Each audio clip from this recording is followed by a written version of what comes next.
إذا كنت في نعمة فرعها فإن الذنوب تزيل النعم وحطها بطاعة رب العباد فرب العباد سريع النقم وإياك والظلم مهما استطعت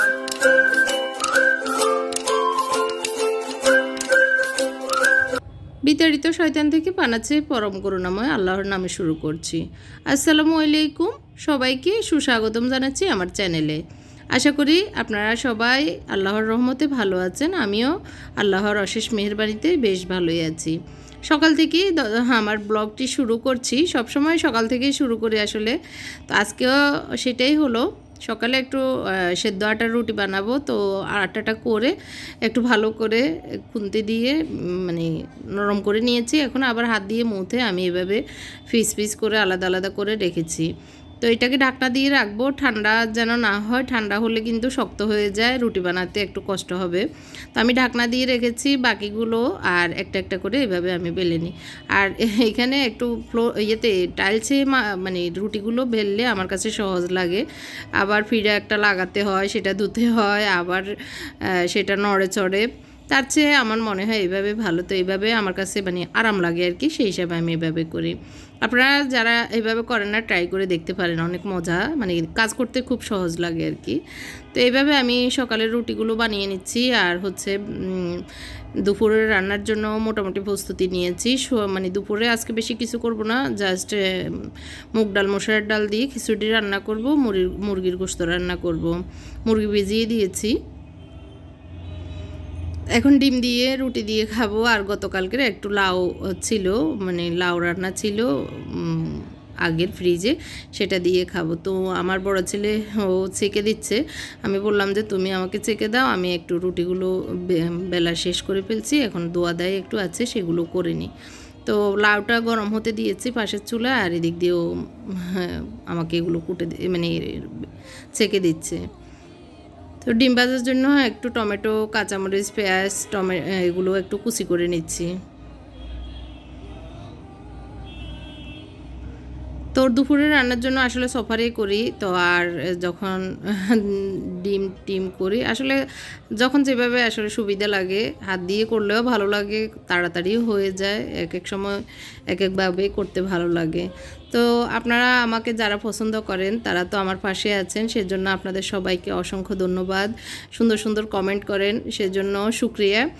আর যারা নতুন এসেছেন এখনও আমার চ্যানেলটি সাবস্ক্রাইব করেননি, তো প্লিজ আমার চ্যানেলটি সাবস্ক্রাইব করবেন। কোনো একটা অংশ যদি আপনাদের ভালো লেগে যায়, লাইকটি দিতেও কিন্তু ভুলবেন না। তো বাকি কয়েকটা রেখে গিয়েছে, ও একটা ভিডিওতে কি যেন ইম্পর্টেন্ট শুনতেছে, তো সেটা শোনার জন্য বললো যে আম্মু আর বাকিগুলো আপনি চাকেন, আমি এটা শুনে আসি।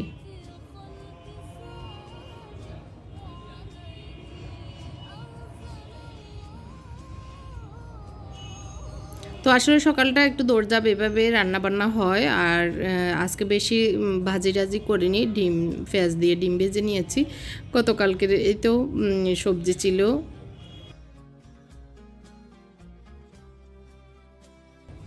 গরম গরম রুটি দিয়ে ডিম দিয়ে খেতে ভালোই লাগে। তো খাওয়া দাওয়া শেষে একটু চা খাবো, সেই কারণে চাটাও করে নিচ্ছি।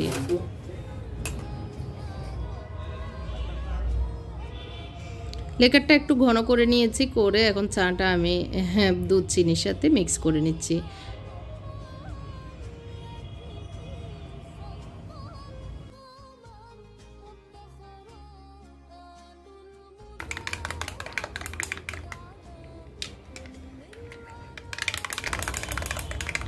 তো আজকে একটু ভাবতেছি, যেহেতু গত 2-3 দিন আসলে ঘর মোছা হচ্ছে না, ঘরটাও মুছবো আর ড্রয়িং রুমটা একটু গুছাবো। তো আজকে একটু ড্রয়িং রুমটা আপনাদের সাথে শেয়ার করব ট্যুর। আসলে এই বাসায় এত গর্জিয়াস কিছুই আসলে দেখানোর মতো নেই, যা আমার আছে সেটা দিয়ে আজকে আপনাদের জন্য ড্রয়িং রুম ট্যুরটা আমি চিন্তা করতেছি আর কি, যেভাবে আছে ওইভাবে দিয়ে দিব। তো এদিক দিয়ে কাপড়গুলো মেশিনে দিয়ে দিচ্ছি, আর যেগুলো আদোয়া টয়লেটে ওরা খুলে রেখেছে সেগুলি, আর যেগুলো শুকিয়েছে সেগুলো এনে রাখতেছি, একটু অবসর হয়ে এগুলো ভাঁজ করে নিব। তো ড্রয়িং রুমে চলে এসেছি, একটু ঝাড় টাড় দিচ্ছি। আর রুমটাও একটু গুছিয়ে এসেছি, একদম সুন্দর যে ডিপ ক্লিনিং সেটা না, জাস্ট বিছানাপত্রগুলো ঝাড়া দিয়ে এসেছি আর কি। তো আমি একটু আজকে ডিপ ক্লিনিংয়ে করতেছি ড্রয়িং রুমটা, একটু সোফা টোফা সব কিছু মুছে নিচ্ছি। আর এরকম শপিং ব্যাগগুলো মানে নেটের যে শপিং ব্যাগগুলো আসে সেগুলো দিয়ে এরকম ফার্নিচারগুলো মুছলে আমার মনে হয় ভালোই, মানে হাতটা ঢুকে আঙুলগুলো ঢুকে প্লেন আর খুব সুন্দরভাবে মোছা হয়। তো আমি নতুন নতুন এগুলো রেখে দিই, কিছুদিন ইউজ করে এগুলো ফেলে দিই, মোটামুটি কাজে লাগাই আর কি। তো একটু সব কিছু মুছে নিচ্ছি, হালকা ধুল আছে, বেশি যে একদম ধুলাবালি তা না, হালকা একটু আছে, এগুলোও মুছে নিচ্ছি। বেশি ধুল জমে গেলে কিন্তু অনেক কষ্ট হয় সেগুলো উঠাতে, আর কম ময়লা থাকলে সেগুলো মুছতে কিন্তু বেশি একটা কষ্ট লাগে না।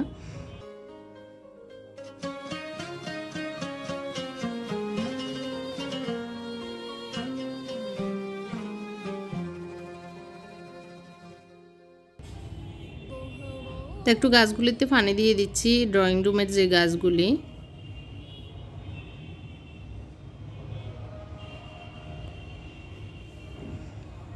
এই মানি প্ল্যান্টটা অনেক লম্বা হয়ে গিয়েছে, আজকে ভাবতেছি এটার একটা মানে ইয়ে কেটে ফেলবো, আগাটা একটা কেটে ফেলবো, কেটে অন্য জায়গায় লাগাবো। তো এটা টি টেবিলের উপরে এই সোফার সাথে সুন্দর, মানে খুব সুন্দর লাগতেছে, এর জন্য আমি এটা টি টেবিলের উপরে রেখে দিয়েছি এই গাছটা। তো এই পাশেরগুলো ঝাড়া দিয়ে নিচ্ছি, ঝাড়া দিয়ে তারপর মুছলে ধুলাবালিগুলো চলে যায়।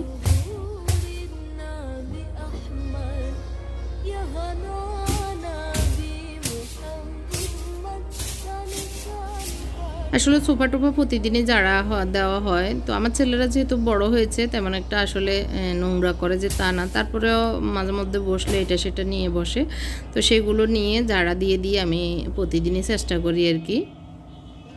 তো মাঝে মাঝে গ্যাপ হয়, এটাই স্বাভাবিক।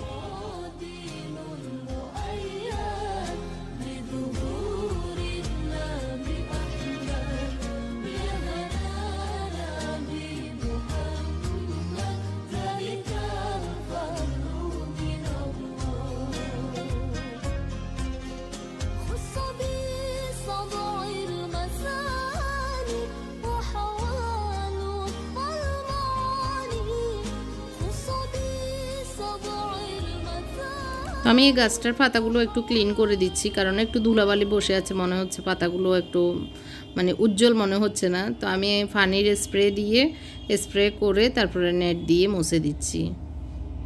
নেট দিয়ে মুছলে কিন্তু মানে আমরা হয়তো রুমাল দিয়ে বা কাপড় দিয়ে মুছি, সেটা থেকে আমার মনে হয় নেট দিয়ে মুছলে বেশি ক্লিন হয়ে যায়, খুব চকচকে হয়ে যায় আর কি। আমি প্রত্যেকটা পাতাকে এইভাবে হাত দিয়ে দিয়ে মুছে নিচ্ছি। তো আমি মানে আমার বাসায় যে গাছগুলি থাকে সেগুলোকে আমি কয়েকদিন পর পর এইভাবে মুছে নিই, তাহলে আমার কাছে অনেক ভালো লাগে। আর এদিক দিয়ে সোফার উপরে এই ওয়ালটাতে আমি দুটো শেলফ লাগিয়েছি শোপিস রাখার, তো সেগুলোতে আজকে একটু শোপিসগুলো দিয়ে দিচ্ছি। এগুলো ড্রিল করে লাগাতে হয়েছে, কারণ এখানে কাচের শোপিস দিব, না হয় ভেঙে যাবে, তো দুইটা ড্রিল করা লাগছে আর কি।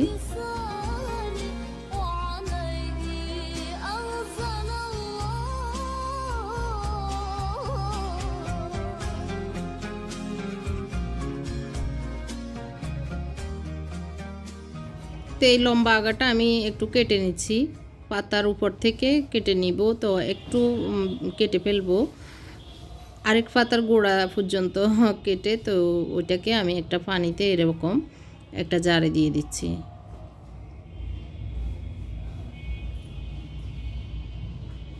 একটা পাতা কেটে ফেলতে হবে, না হয় ভিতরে ঢুকবে না, পাতা ঢুকে ফসে যাবে এই কারণে। তো দেখতে অনেক ভালো লাগে আসলে এরকম একটা আগা দিয়েও, কিন্তু আমরা একটা গাছ দিয়েও ঘরটাকে সুন্দর সাজাতে পারি।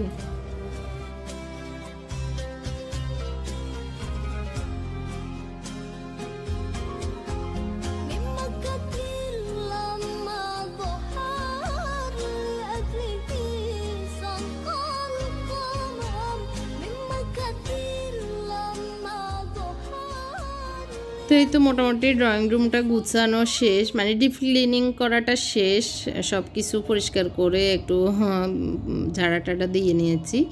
এখন আমি ঘরটাও ঝাড়ু দিয়ে দিয়েছি, তো ঘরটা ঝাড়ু আর দেখানো কোনো বিষয় মনে করলাম না, ঘরটা আমি কিভাবে মুছি সেটা আপনাদের সাথে শেয়ার করছি, কারণ যখন আমাদের কাজের লোক থাকবে না তখন তো কি নিরুপায় হয়ে আমাদেরকেই করতে হয়। তো এই মানে ঘর মোছার যে মপটা সেটা আমি নিউ মার্কেট থেকে নিয়েছি, অনেক কাজ দেয় মোটামুটি, যখন কেউ থাকে না হেল্প হয় আর কি। তো আমি ড্রয়িং রুম থেকে মানে আমার ছেলের রুমটা আগেই মুছে নিয়েছি একটু আগে, তো পরে মনে হলো যে একটু শ্যুট করি, আপনাদের দেখলে হয়তো কাজে আসতে পারে।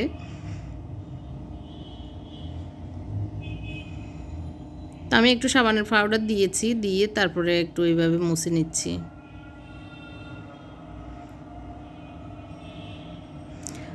আসলে কাজকে যদি আমরা অনেক কঠিন মনে করি তখন কাজটা অনেক কঠিন হয়ে যায়।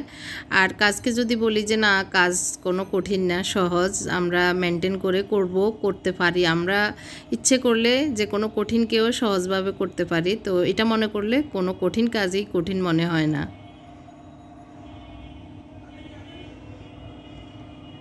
আমি পুরো ঘরটাই মুছে নিয়েছি, মানে যেটুকু বেশি নোংরা বা বেশি হাঁটা চলার পথ সেটাকে ভালো করে ক্লিন করে মুছে নিয়েছি, আর বাকিগুলো এত প্রয়োজন মনে করিনি, তাই মুছে নিয়ে আজকে।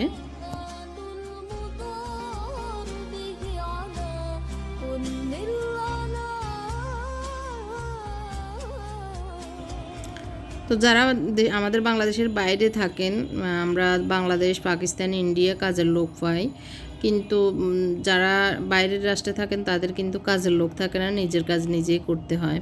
তো আজকে আমার ড্রয়িং রুমটা একটু দেখিয়ে দিচ্ছি। এই সোফাগুলো আমার পুরনো সোফা, প্রায় আজকে 15 বছরের মতোই হবে, 2008 সালে মেবি কিনেছি, তো 12 বছর 13 বছরের মতো হয়েছে।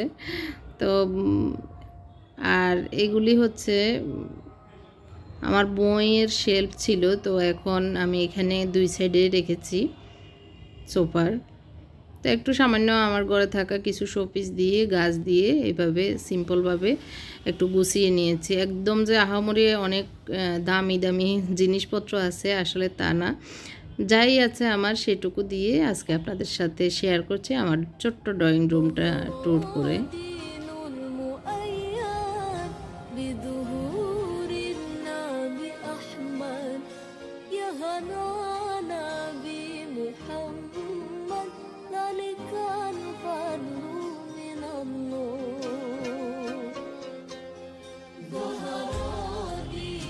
তো আমি একটু দূর থেকে দেখিয়ে দিচ্ছি, এই ওয়ালটাতে আমি কিছুই দিইনি, আর এই ওয়ালটা হচ্ছে ঘর থেকে মানে বাইরে থেকে ঢুকার পরেই এই ওয়ালটা চোখে পড়ে, তো এই ওয়ালে আমি 2টা হ্যাং ইউজ করে শোপিসগুলো দিয়ে দিয়েছি। আর এই গাছটা মাত্রই লাগিয়েছি, আমার কাছে মনে হচ্ছে গাছটা দেওয়াতে ভালোই লাগতেছে।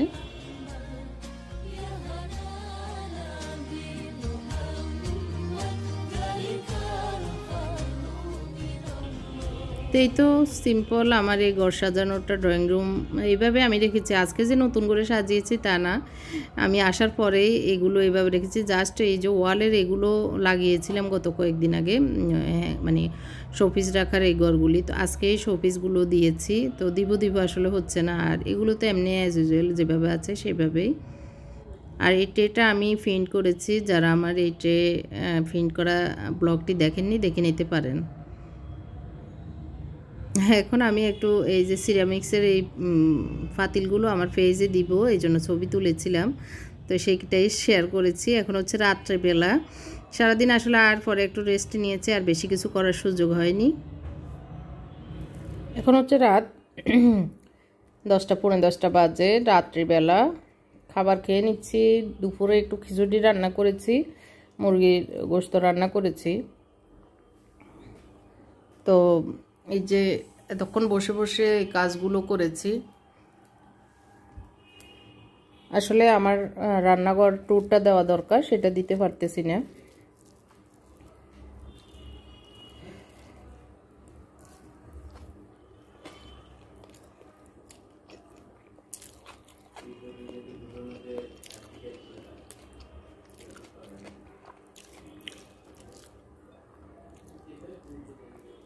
আজকে সকাল থেকে অনেক কাজ করেছি, আসলে বুয়া পাইতেছি না এখনও, তো সেই কারণে ঘর মোছা, তারপরে কাপড় চোপড় দেওয়া, সবই আসলে অনেক কাজ।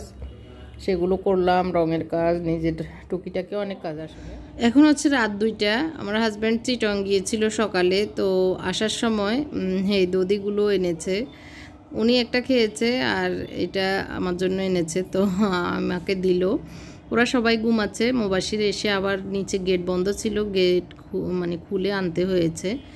তো আরও মিষ্টি এনেছে বলল। তো আমাকে বলল যে মনে পড়লো তোমার জন্য এই বাটিগুলো নিয়ে আসি, তো এই যে তুমি তো আবার এগুলো পছন্দ করো, তো খালি বাটিটাও মানে খালি যে মাটির পটটা সেটাও আমার জন্য নিয়ে এসেছে। তো এই যে মিষ্টি এনেছে আমাকে মুবাশির এনে দেখাচ্ছে। তো আজকের ব্লগটি কেমন লেগেছে, আমার ড্রয়িং রুম ট্যুর, ছোট্ট ট্যুর আর কি, কেমন হয়েছে কমেন্ট করে জানাবেন। সবাইকে আল্লাহ যেন ভালো রাখে সেই দোয়া থাকলো। আমার জন্য দোয়া করবেন। আল্লাহ হাফেজ। আসসালামু আলাইকুম।